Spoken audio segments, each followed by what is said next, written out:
Welcome back, everybody, to another episode of the Education Lady Podcast. We're going to be right back with today's guest, but as always, we're going to give a shout out to our sponsors.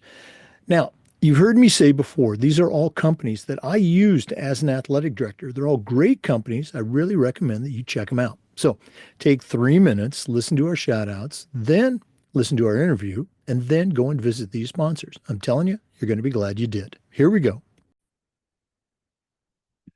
We want to say thanks to Vital Signs Wall of Fame for their support. If you're looking for a really cool way to display your school record boards or show off your school's Hall of Fame, go to Vital Signs Wall of Fame and take a look at their interactive touch screen. That's right, touch screen video consoles. Whether it's a wall mount unit or a floor mount, these devices are going to be a great addition to your gym, to your school, and let you tell your school's unique story. The website is vitalsignswalloffame.com. Check them out today. We also want to thank our good friends at Huddle. As a football coach, I used Huddle for years, but when I became an athletic director, I made sure that our school was a Huddle school. And our coaches, all of our coaches, just loved the tools that Huddle provided. Our student athletes love the videos, and our parents love the streaming, but there is so much more. Go to huddle.com, join the 8 million users, turn your school into a Huddle school. We also want to thank Snap Raise. Have you ever spent weeks and weeks with a fundraiser and then been disappointed in the results? Well, those days are gone. Go to snapraise.com. It's hands down the best online fundraiser out there. We used it at our school with tremendous success. Our coaches loved it. Our parents loved it because it works. Go to snapraise.com. You can check out their other great platforms. But if you're looking for a fundraiser, you just found it. It's snapraise.com. We also want to say thank you to Home Campus.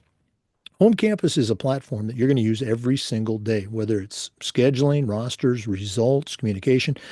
Their athletic eligibility and clearance platform alone is worth the price. To get started, just go to homecampus.com. That's it, homecampus.com. We also want to say thank you to Gipper.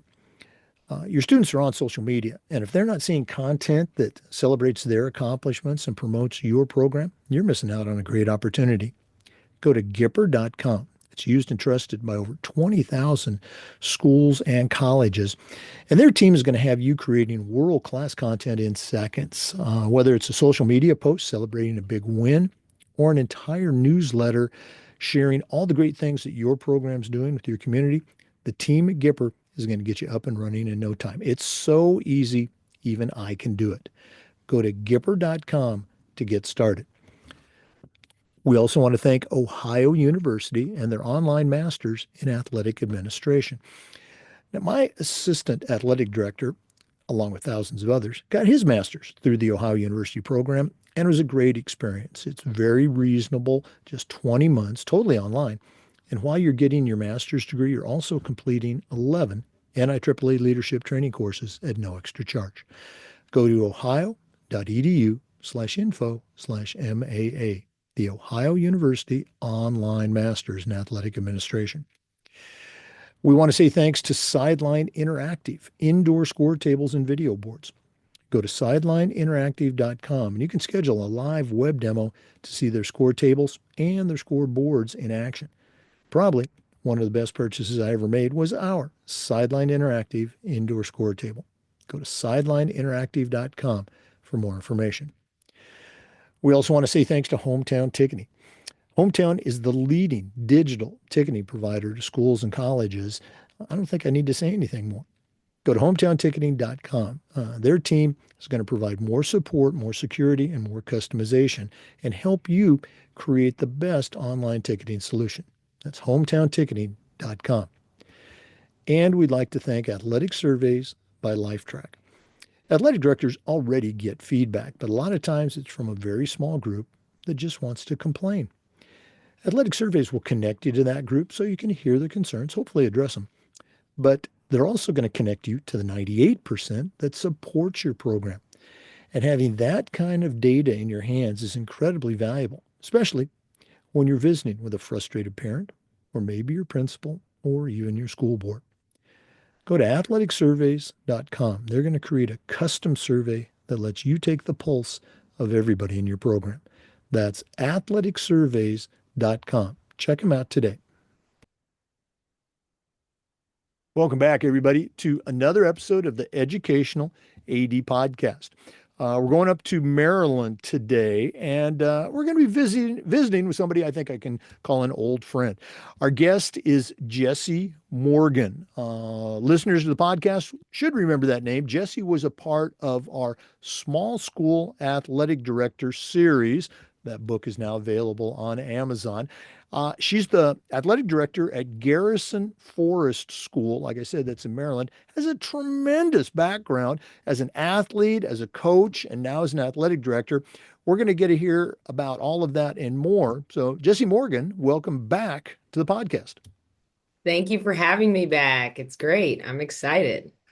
Well, for our listeners, we're actually recording this on January 23rd, and you're listening to it the very next day. So that'll be pretty timely.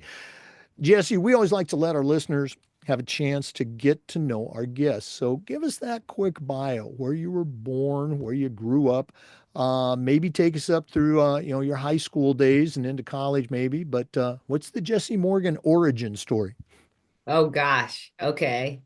I often tell people that I have dual citizenship. I'm from Baltimore, Maryland, the west side of Baltimore, and I'm also from Chestertown, Maryland, which is on the Eastern Shore. So I spent a lot of years at both, So I'm a little bit country and a little bit rock and roll. And I went to school here in Baltimore, Baltimore County, McDonough School, which is a large independent co-ed school right around the corner from Garrison Forest, where I was a three-sport athlete there. I played everything, but I settled into volleyball, basketball, and lacrosse. And I actually, because I'm from Baltimore, settled into lacrosse quite nicely and ended up going to the University of Virginia, where I played and was lucky enough to win a national championship my very first year, my freshman year, which kind of messes you up for all the other years because your expectations are so high.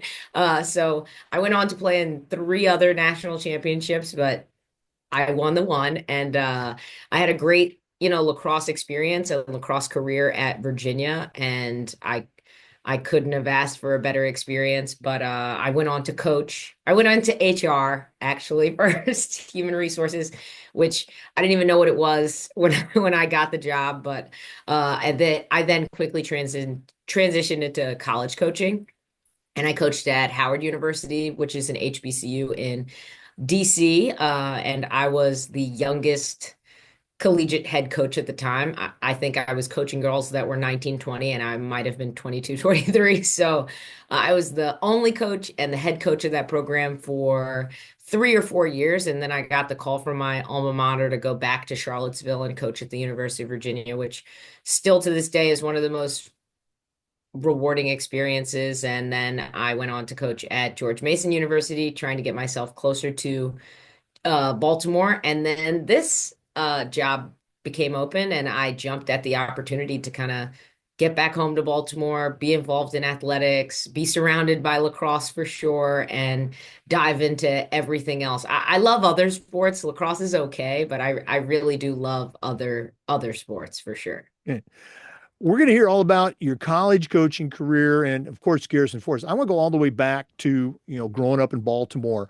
Um, and, we'll talk about lacrosse in a moment, but what was your neighborhood like? Did you guys have, I always tell the story, in my neighborhood 100 years ago, we had the biggest backyard. So everybody was always in our yard, playing whatever it was, touch football or street basketball or whatever. What was that like for you, maybe pre junior high school?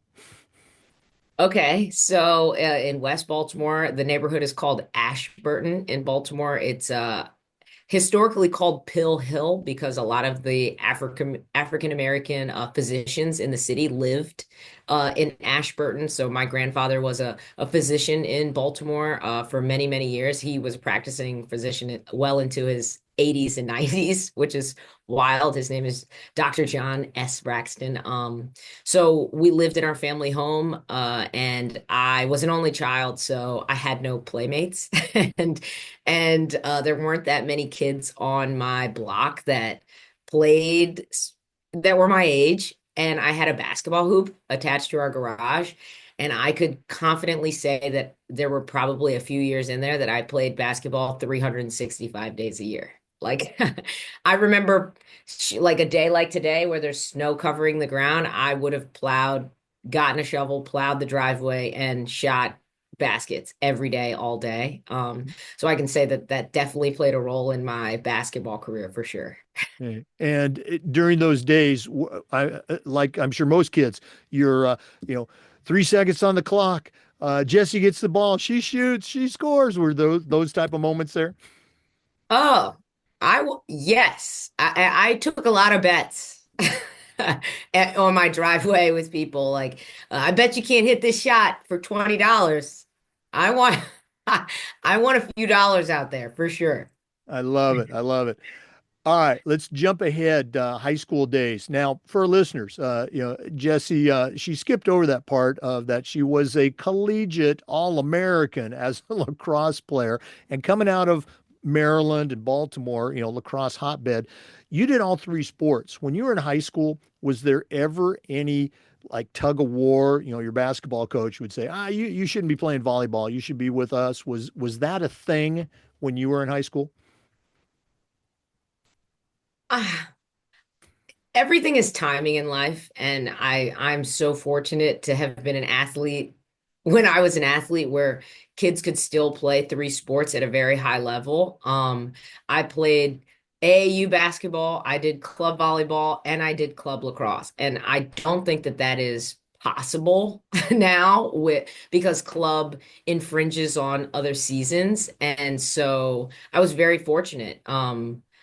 I wasn't forced to choose. I think circumstance, the sports chose me just because when you're a high level player in Baltimore, that makes you one of the most sought after players in the world. So just the level of play here is very high. Not that it isn't. I mean, Baltimore to me for women's athletics, for girls athletics is the mecca because you can play high level basketball. You can play, I mean, we're not California when it comes to volleyball, but for example, we have a girl at Garrison going to Kentucky. You can play high level volleyball here. You can play high level soccer, high level anything, and not every region of the country can say that we're developing young women that are going on to play at a very high level. And that's what I'm most proud of.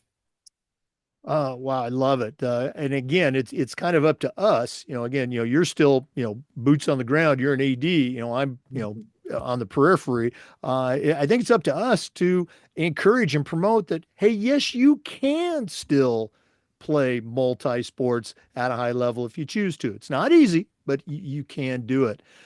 Boy, this is just fascinating. I wanted you to share in this segment your college experience at Virginia, but I'm going to ask the question first. Can you remember the first time somebody handed you a lacrosse stick? Because again, that became your top sport. How did it all start? Yeah, I mean the weird thing is I probably didn't really consider myself a lacrosse player even in high school. Like it was my third best sport, like by far. I played it because my friends played it and I wasn't really a fan of running. I was a basketball player and that's 90 feet and to tell me that now I have to run 120 yards end to end, that was really overwhelming. But again, timing is everything. I was surrounded by people who were very high level and I had very great instruction so I learned very quickly. I was given a stick. I think my very first time touching a stick, I had a summer camp that day. Like my mom gave me a stick, I went to camp like the same day. I didn't have time to like practice. I was a softball player up until then, so I was a softball player until 8th grade. And then I transitioned to lacrosse because my friend's aunt at St. Stephen St. Agnes had a camp. And that's Kathy Jenkins, who's like a world renowned coach. Like she's going into the Hall of Fame for coach. So it's just circumstance. Like I was connected to the right people at the right time and had the right opportunity. But I just do want to say this that I would not be half, a quarter, a fraction of the lacrosse player I became without the background in volleyball and basketball. Like those Mhm. sports made me so much better in terms of the mentality and how I approached the game that it just elevated my game so much. It's probably why I went so far in the sport. No, and I'm so glad you said that because I've been saying it for years, but I'm not an All-American or an NCAA national champion on my resume. But you're absolutely right. You're always going to have your favorite sport or your best sport, whatever you're good at. But playing those other sports, it not only physically makes you a better athlete in that best or favorite sport, but the fact that you're competing in volleyball and practice and games. You're competing in basketball. You can't replace that competitive experience and the effect that it has on you just through doing drills or training or other things. Oh, yeah, no. And there are things that I learned from being a teammate in those sports. Like maybe I was deficient in an area in a particular sport, and I had to learn to overcome that deficiency. And then I could use that knowledge to maybe not have a deficiency in this sport. So just the experience, the coaches that I had, I mean, I had two or three times more coaching than anyone else. So I got to see things that I liked or things that I didn't like, approaches to the games that I liked and that I didn't like. I think I gained more value with bad coaches, coaches that I didn't like, that taught me more than like my very best coaches. Mhm. Well, there's that old saying, everybody serves as an example. It can be a good example or it could be, Yes. hey, I don't think I want to do that. Um, Boy, we're going to go and take a break, but when we do come Okay. back, I'm going to ask Jessy to share her collegiate experience as an athlete and also her collegiate experience as a head coach. So please stay with us. We're coming back with more. This is the Educational AD Podcast. We want to say thanks to our good friends at Vital Signs Wall of Fame. If you're looking for a really cool way to display your school record boards for all the teams, for all their different events, or show off your school's Hall of Fame, go to Vital Signs Wall of Fame and take a look at their interactive touch screen. That's right, touch screen video consoles. Whether it's a wall mount or a console, these are great tools to showcase your school's unique history and brag a little bit about your proudest moments. The website is vitalsignswalloffame.com. Check them out today. We also want to say thanks to Huddle. As a football coach, I used Huddle for years, but when I became an athletic director, I made sure that our school was a Huddle school. And our coaches, all of our coaches, just loved the tools that Huddle provided. Our student athletes love the videos, our parents love the streaming, but there's so much more. Go to huddle.com, join the 8 million users, and find out how to turn your school into a Huddle school. That's huddle.com. Welcome back, everybody, to the Educational AD Podcast. Our guest today is Jessy Morgan. She's the director of athletics at the Garrison Forest School in Maryland. Right now, Jessy, you took us up through, your high school program, multi-sport experience, and the fact that, and spoiler alert, you became a NCAA All-American in lacrosse, even though you didn't think it was your best sport. How'd you get recruited to Virginia, certainly a lacrosse powerhouse? And again, let's start with that from the playing experience. How did that all happen? First, I think that I'm a very competitive person, and that could be checkers, bingo, anything. So you could have probably allowed me to play anything at the collegiate level, and I would have fought my way to the top. But lacrosse happened. It's a beautiful sport. I mean it's a Native American sport. I have Native American blood, so it is very dear to me. Its origins, and it wasn't always my first love because of the running. Again, it's a lot of running, and that was instilled in me at the University of Virginia. Very quickly, I learned to love running and learned to appreciate its contribution to the sport. And I just I got recruited because I'm competitive and I work hard and I'm passionate and I think that I'm a great leader. Um, I love to make the people around me better. I love to train. I love all those things. And I'm so fortunate that Virginia saw that in me because I wasn't a polished lacrosse player. That is for sure. I definitely had a lot to learn. My athleticism has always been there. I've been, gifted. God gave me a gift. I can catch things and throw things pretty good. So, I have a gift and I just have all those other attributes that made me a strong competitor. And that's kind of what they saw, I guess, because it definitely wasn't my lacrosse skill at first. Yeah. Well, again, coaches love to see that athleticism in any sport and in hustle and desire and all that stuff, competitiveness that you mentioned. Um, and I think you probably already answered this. When you came in, were you seen as that hotshot freshman, or was it you had to fight and compete and claw to get your spot in the lineup? I think I'm athletic. I'm a born defender. Like it's whatever sport I pick it up very quickly. I think what I was lacking is stick skills. I just didn't have as many catches under my belt. I had to develop that side of my game. But I wasn't like a four-star. I don't, they probably didn't even have that back then, but I don't think I had many stars. I mean, I had other schools on my list that, Syracuse and things like that. So Maryland that I could have also pursued. I just didn't. But I don't know. I don't think I was that good. So somebody else, I was decent. Yeah. All right. Talk about, because it's so rare to some kids and coaches, they go through a whole career. They don't get a district championship, a regional championship. Very few earn that state championship, and it's again at the collegiate level, a national championship. It's just unthinkable for a lot of people. How does that happen?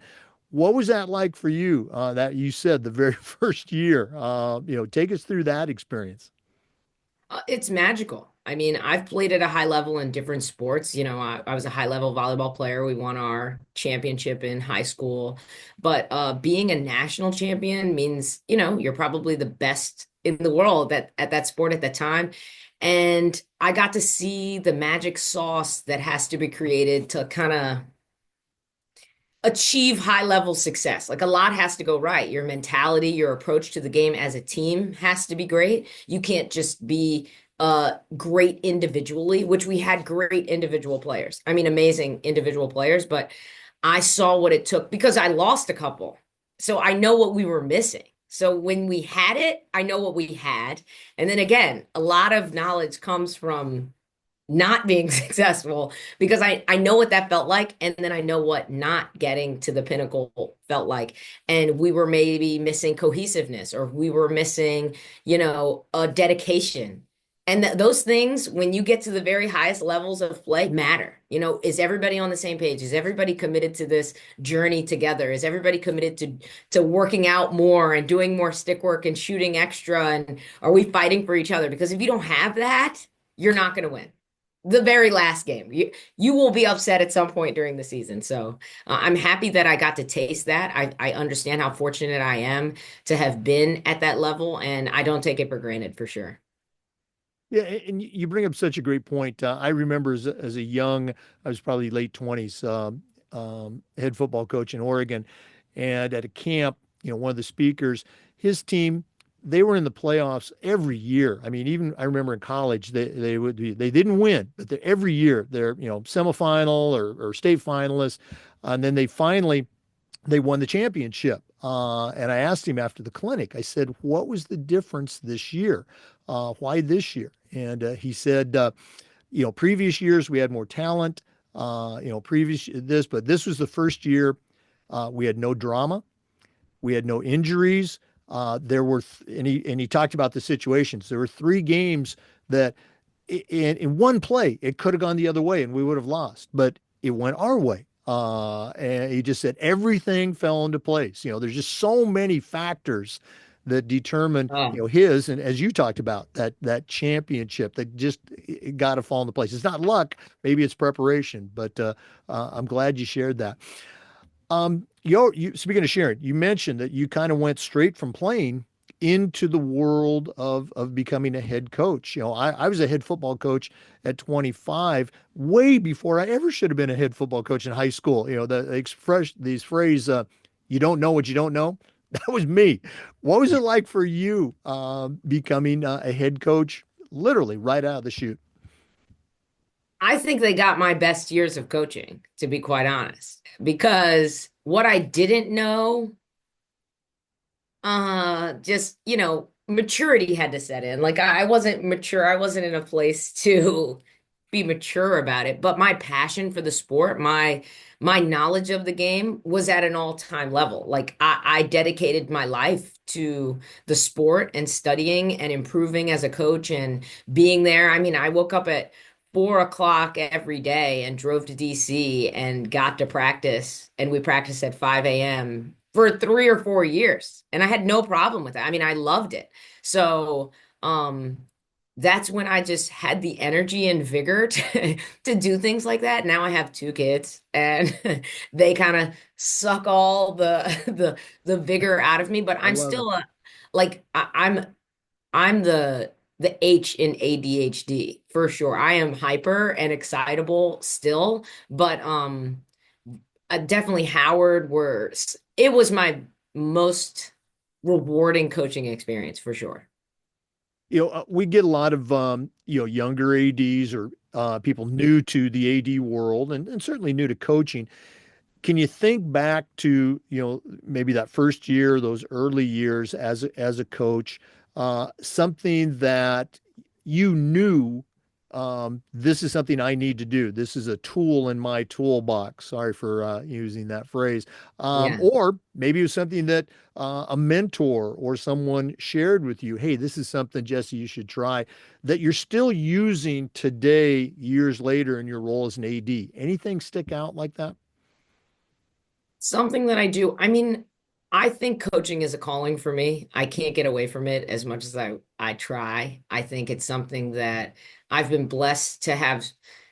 My early experiences kind of prepared me for how I teach now. Now I love teaching little kids the fundamentals of the game, but I really try to instill in young women and men when I have the opportunity, just you get out of things what you put into it. Like if you really want to be great at this sport, put time and energy into it, put passion into it and thought, and you'll be great. And so a lot of people want to get out of something that they haven't invested in. And it doesn't work like that. And I love that sports, I'd say this, you can't AI sports. There's no chat GTP for athletics. Like I could chat GTP a 10-page paper. You want to be good at basketball? If you do not have a ball in your hand, it will not happen.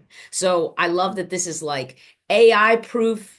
It's technological proof. You can't be in front of a screen. It's just, your blood, sweat, and tears out there. So I love that part of sports. I've never heard that phrase. You got to, write that down and copyright it. That is so, so true. I love it. Yeah. Let's go and take a quick break. Once again, we're visiting with Jessy Morgan. She's the director of athletics at Garrison Forest School in Maryland. We're going to hear all about that and more. So please stay with us. This is the Educational AD Podcast. Okay. We want to say thanks to our good friends at Snap Raise. Have you ever spent weeks and weeks with a fundraiser and been disappointed in the results? Well, those days are gone. Go to snapraise.com. It's hands down the best online fundraiser out there.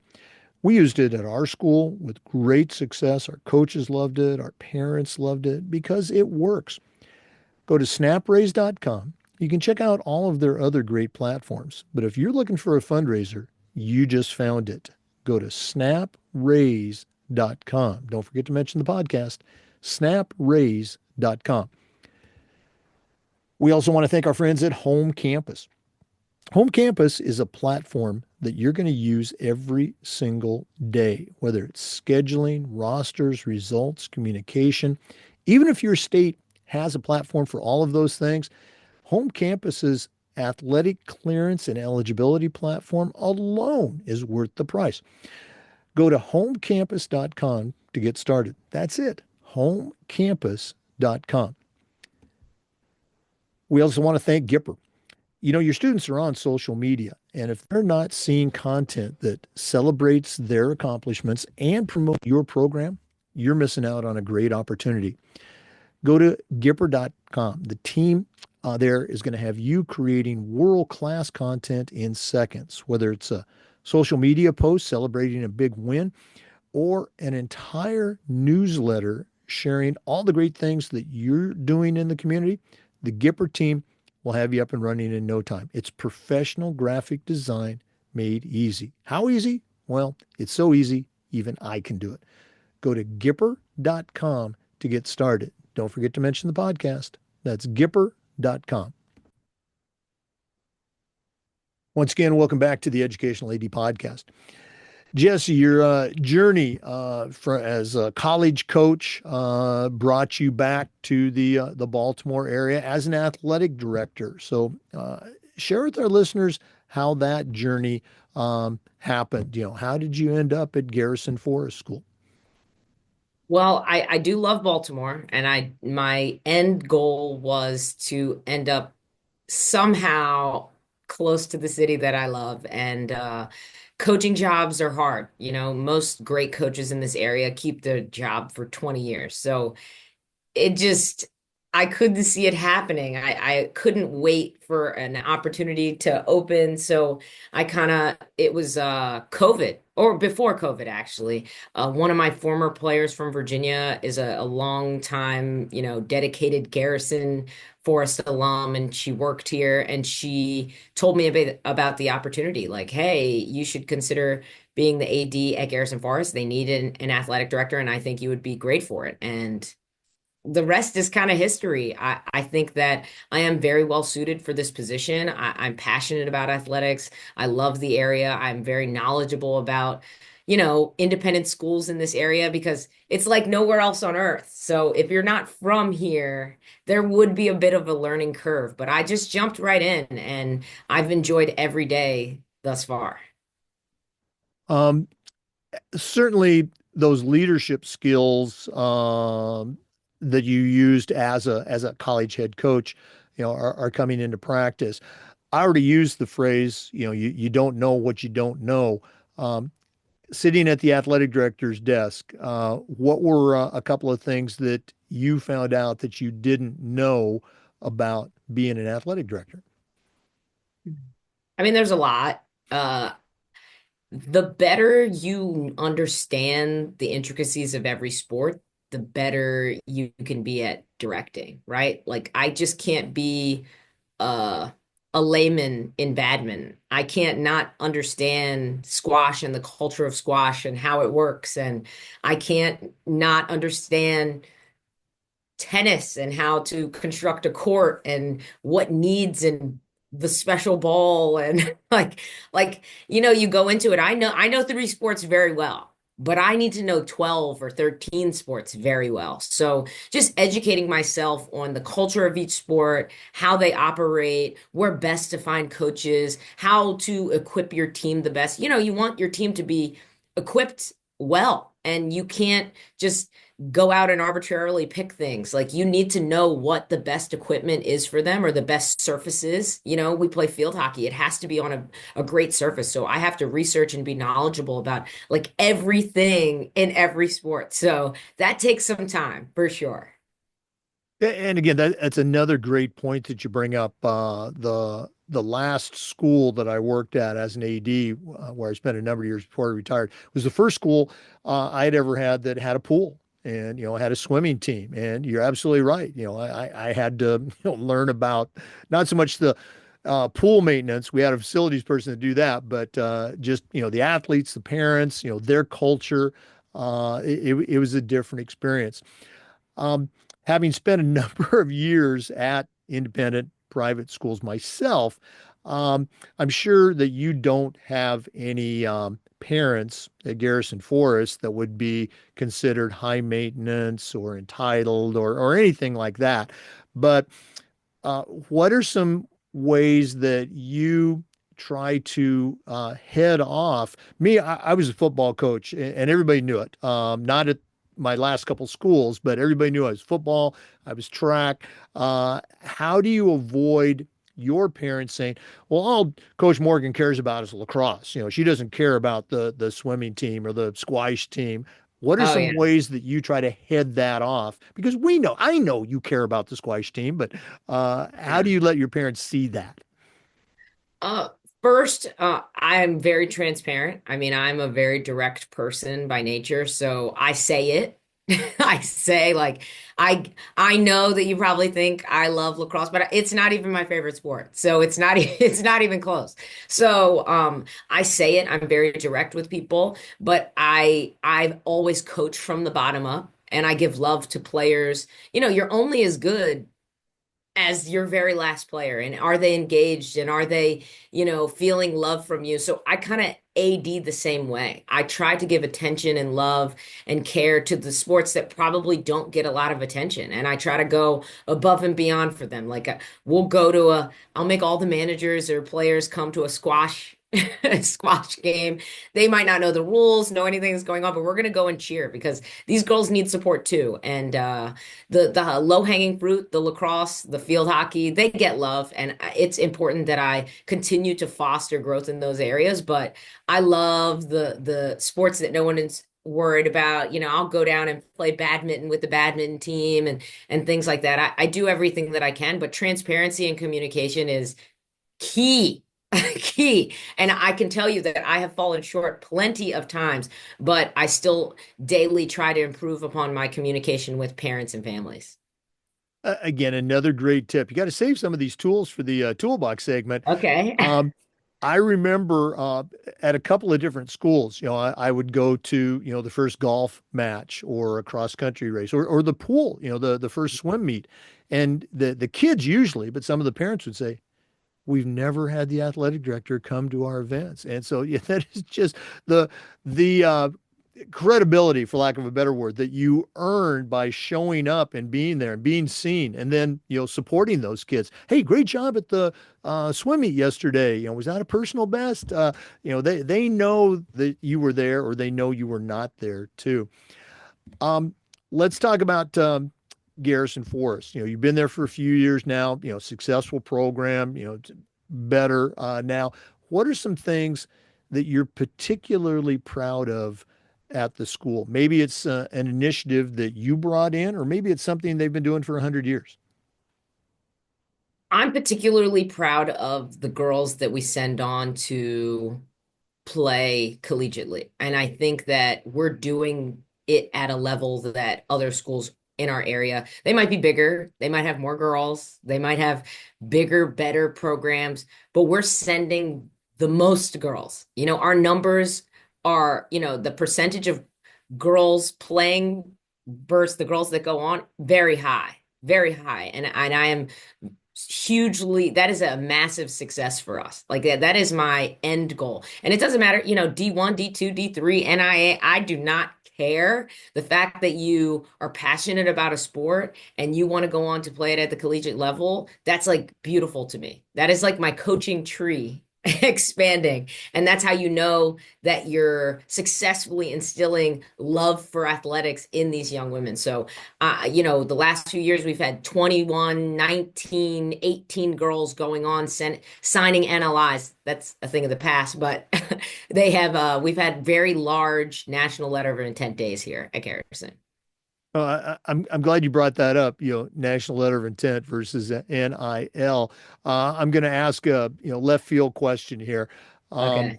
you know, uh, in Florida, um, there's a lot of discussion about NIL at the high school level, and it's usually one of two camps. Oh, the sky is falling, and kids are going to get recruited and to another high school because of some NIL. And I think it's still the majority. It's just not going to happen. Okay. What's the state of NIL from your perspective at the high school level in Maryland and even at your school? Do you have a kid at Garrison Forest that has an NIL deal as a high school student athlete? We've had a few athletes come and propose it. Unfortunately or fortunately, our league does not allow for it. It's making its way through Maryland, and you know, I'm sad because I feel like I could have made some money in college, but uh, it's ripping through NCAA like to a degree that I don't think people are. We're not going to fully realize the impact. They're already expanding to 5 years, and players are being guaranteed money at some of these big SEC schools that can do it. Football's so big at Florida State's a new lacrosse school that they're able to pay. And the sad part is, in lacrosse, at least, the Ivies have always been a, a part of the conversation, playing at a high level. But I don't see how they'll continue to compete because at the Ivy League, there are no scholarships technically. Obviously, they have massive endowments and can pay whoever they want, but that's not how they're structured. They're 4 years of institutions. You know, they're not going to pay athletes at the same degree that a Louisiana Tech can pay an athlete. So I'm kind of sad. Mhm. That makes me a little sad. Yeah. Being coming from a UVA where you only get 4 years and UVA isn't going to be able to keep up with the Clemson to pay kids. So I don't know. I hope people still find value in the education. That really needs to be above everything. Like, obviously, you can make $20,000 here and $20,000 there, but a Harvard education could maybe make who cares about $20,000? And you learn that lesson from a lot of athletes. LeBron was offered $10 million early in his high school career, but turned it down to make, Mhm. insurmountable millions from Nike. So it's just, follow your gut, follow your heart, invest in your education and like let the rest go. But it's a mess. No, It's a and mess. I agree with every single point you made. And just to maybe, elaborate a little bit, as high school athletic directors, we know that, only 6% of our kids are going to go on and compete at the college level. So, it's part of our job to make sure that the 94% have a great experience and have the tools to be successful for the rest of their life. And for all those college athletes, I don't know what the percentages are. I would guess it's probably less than 6% are going to have those big NIL deals. So Oh getting yeah. that college education, you talked about that Harvard education. I went to a small private school. It was NAIA at the time. Now they've converted to Division III, but I got hired for probably three of my first five jobs as a teacher and a coach because of that small college that I went to. The principal, the superintendent, somebody on the interview team was an alum of that small school in the state of Oregon. So absolutely, the value of education has got to be promoted by people like you and me. Great stuff, boy. We could talk about this. Maybe this could be your first Wednesday wisdom topic. Okay. Let's go and take another quick break, but we are going to come back. We're visiting today with Jessy Morgan, the athletic director at Garrison Forest School in Maryland. Please stay with us. This is the Educational AD Podcast. We want to say thanks to our friends at Ohio University and their online masters in athletic administration. Now, I didn't get my master's degree from Ohio University, but my assistant athletic director did, and it was a great experience, along with thousands of others who got their degree from Ohio University. It's very reasonably priced. It's just 20 months, totally online. And while you're completing your master's degree, you're also completing 11 NIAAA leadership training courses at no extra charge. For more information, just go to ohio.edu/info/MAA, the Ohio University Online Masters in Athletic Administration. We also want to say thanks to our good friends at Sideline Interactive, indoor score tables and video boards. Go to sidelineinteractive.com and you can schedule a live web demo to see their score tables and their score boards in action. Probably one of the best purchases I ever made was our Sideline Interactive indoor score table. It's tremendously versatile. Of course, we use it for home games, but we also used it for pep rallies, for signing ceremonies. Uh, Go to sidelineinteractive.com and schedule that live web demo. Sidelineinteractive.com. And we'd like to thank Hometown Ticketing. Hometown is the leading digital ticketing provider to schools and colleges. I don't think I need to say anything more. But if you go to hometownticketing.com, their team is going to show you how to set up and sell tickets, not just for athletic events, but for things like school plays and concerts, school dances, even graduation. And here's the best part. Every school gets assigned a dedicated client success manager that's going to provide you with hands-on support every step of the way. That's every step of the way.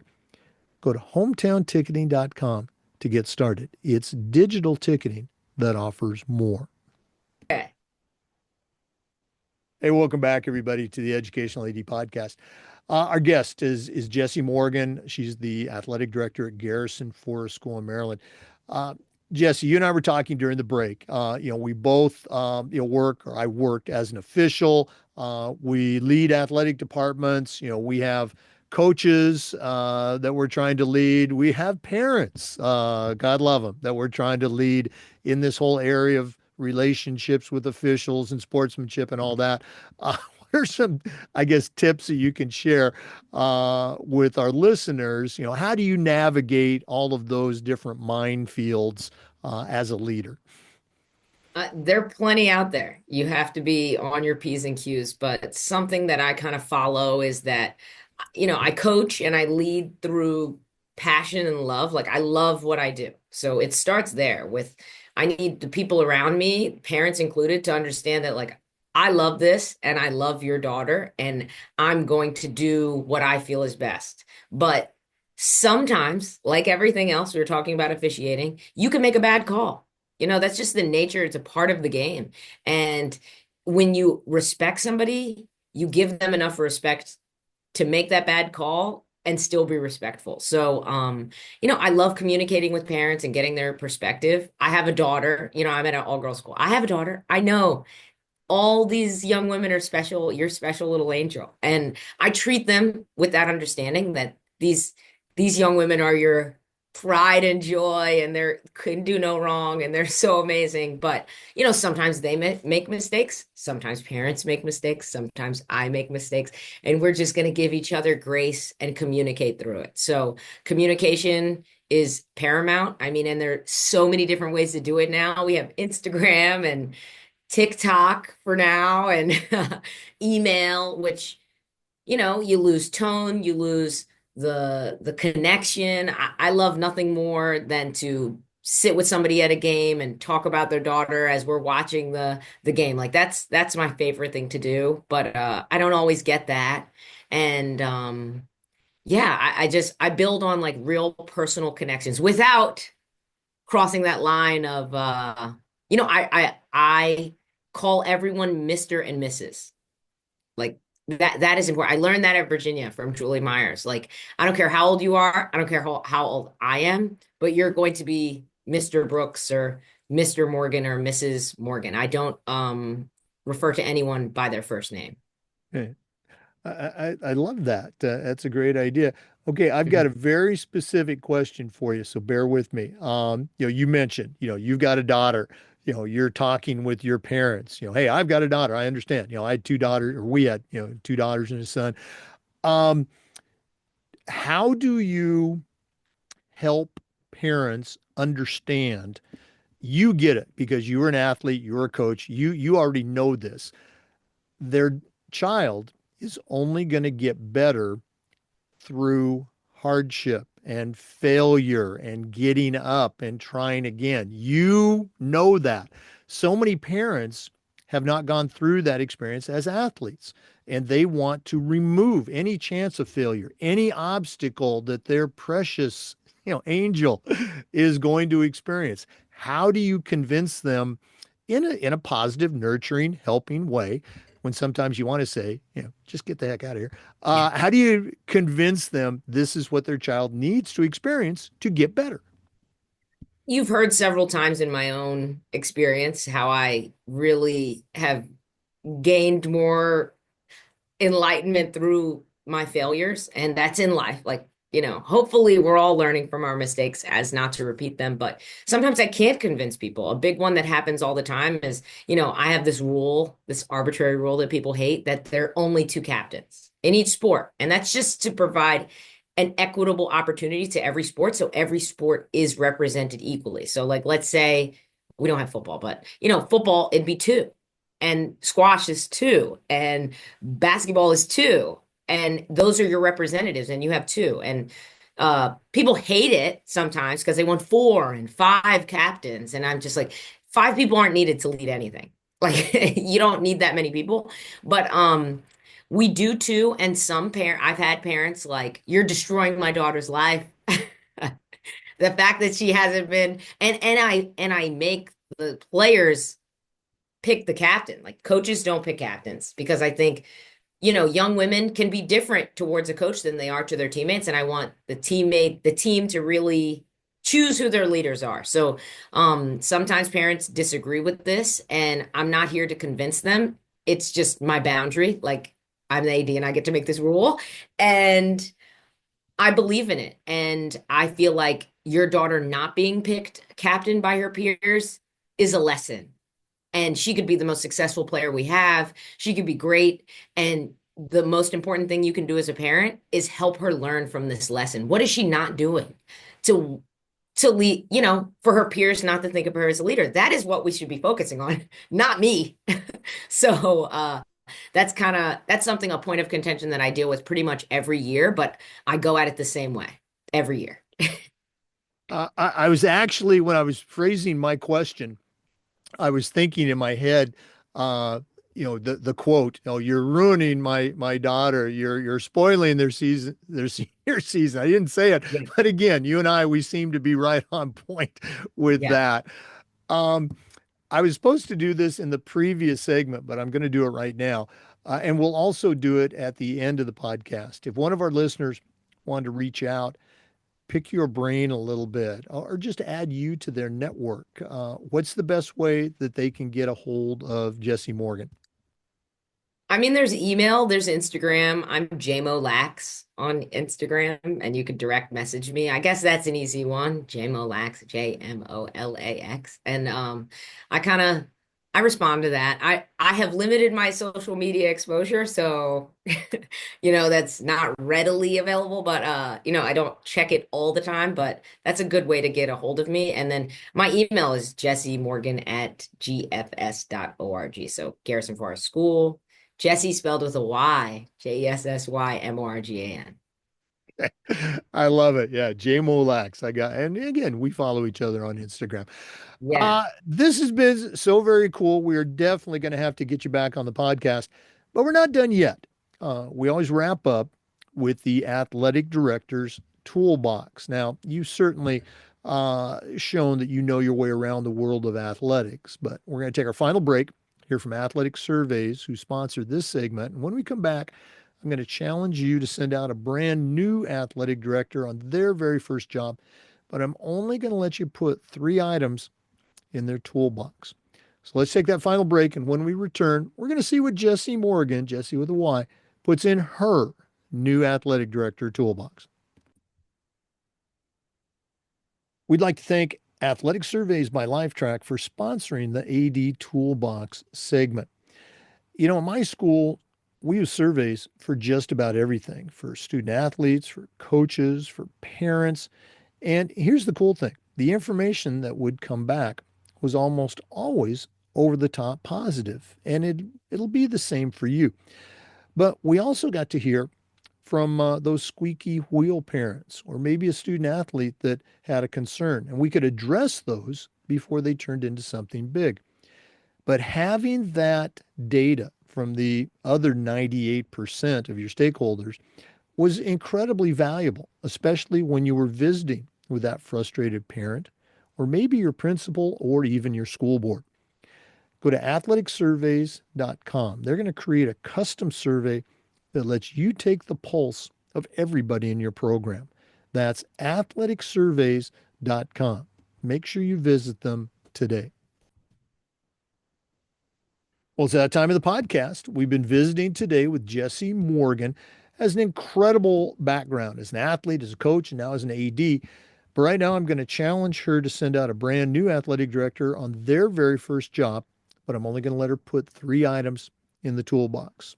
So, Jesse, what three items are going to go into your new athletic director toolbox? Okay, I have three. I'm going to talk about each one. Okay, so I have a wireless mic. And that's really to represent just communication. Like obviously, uh, you get a platform when you're an AD, you're a higher level administration within a school. So you really want to use your platform and communicate not just to athletes and not just to parents, but just your community at large. Like you should be affecting change and being a positive role model and impactful person in your general region and just use your voice to advocate for positive change within athletics because it is so important to young people's lives. So I think wireless mic so you can like go around anywhere. You're not tethered to anything, and you can just speak your gospel of the benefits of athletics and how important fitness and mindfulness is important to young people's lives. So wireless mic, that's what. Number two, I wrote a notepad. So I should probably follow this myself. And I used to. I call it my brain. And I just, when I'm running around and like talking to parents and talking to administrators, it's just people are always like, oh, did you get this email? Did you get this or whatever? And they're like so many little things that you have to address throughout a day. And you don't want to miss it. And so just having a notepad to just jot things down, jot ideas down, things that need improvement. I'm always passing something like this needs to be fixed. This goal needs to be tethered or just it's constant, and it can be overwhelming. And one human cannot remember all things. And I feel like I tell my assistants like I constantly feel like I have 300 balls in the air. Like I'm juggling like and just writing things down and having them organized. I can juggle three just fine. Like, and that keeps me at three instead of feeling overwhelmed or, you know, pushed in a lot of different directions. Like, really start to jot your ideas and have your brain with you as a notepad. So that's two. And then the third thing, this is a little loose, but I would say sunglasses. And sunglasses, not just because I feel like I'm always outside in the sun, which is great. And I need them like logistically, but sunglasses to like make sure you keep your cool. Like that's important in this job. Like things can elevate you and things can make you sad. And just sometimes you have to keep your cool. You are the leader of this organization and you can't allow your emotions to get you too high or too low. So sometimes sunglasses gives you a moment to kind of reflect and take your moment to yourself and no one has to see, but you're still there. But I'm behind my sunglasses. So I would say sunglasses would be my third thing. Well, you see me, scribbling all these down. I love the sunglasses from that variety of applications, but keeping your cool. And is that a Big Daddy Adam Sandler reference with the I do remember he had this. Yes, probably. all right, Probably. okay. Um, and then the wireless mic. We've had over 600 guests because some share more than three tools. We've had well over 2,000 total tool suggestions. Oh, You're wow. the first one to come up with the wireless mic in that analogy. Certainly it was communication, which is probably our most frequently mentioned tool, but I'm giving you credit for a unique tool Thank in the you. toolbox with the wireless mic. So great job. I love it. Okay. Um, also, I'm going to give you, you gave me, now I've lost that train of thought. Oh, sports, you can't AI sports. So you talked about juggling. I didn't copyright this, but it's what I've always used to describe an athletic director's life is we are juggling flaming chainsaws. So there you, I gave you a tool. Yeah. Jesse, this has just been so cool. You and I have already talked. We're definitely getting you back on the podcast. But one more time, if one of our listeners wants to reach out and connect, what's the best way they can do so? I hope that you want to email me and connect. And, I love connecting and meeting new people or discussing different topics with people. So I'm Jessy, Jessy Morgan, Morgan, at gfs.org. All right. Well, Jessy, thanks again for sharing. All the best as we continue and you continue with 2025. And we're certainly going to look forward to having you back on the podcast. Thank you. For our listeners, we want to say thanks to you and just remind you that we upload the Zoom recordings of every interview to the Educational AD Podcast YouTube channel. We do these interviews twice a week and just about every day. We try to share stories and best practices. So come back and join us again for the next episode on the Educational AD Podcast. Thanks a lot.